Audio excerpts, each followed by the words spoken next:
New York is home to thousands of acres of old-growth forests. DEC is funding a study of old-growth forests in New York's Forest Preserve. Old-growth forests are dynamic, complex forests with many characteristics. One characteristic is the presence of coarse, woody debris. So part of our old growth assessment is measuring the coarse woody debris, which is the down and dead wood on the forest floor.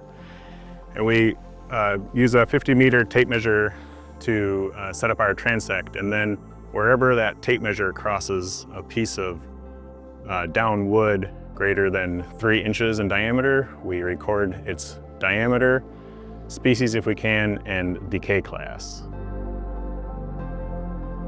This is decay class 1 because it still has its branches and the needles are still attached. 39.3. Decay class 2.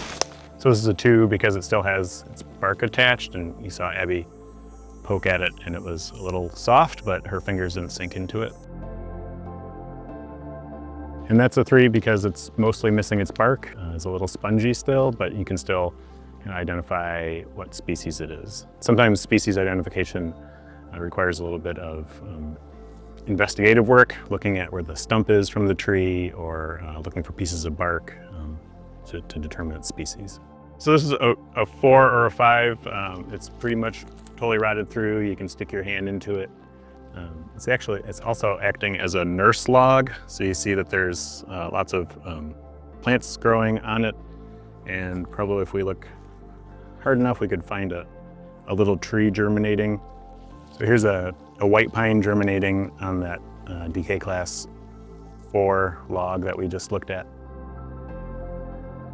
This is a down dead log that Abby's measuring. It's pretty sunken into the ground, and so this is it's definitely a decay class 5 tree. Be pretty difficult to get a species on it.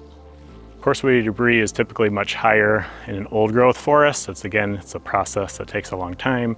It takes for species to grow up and die, individual trees to grow up and die, and then decay to different decay classes that we talked about, from the really soft, nearly invisible decay class 5 to those trees that have just recently fallen in our decay class 1.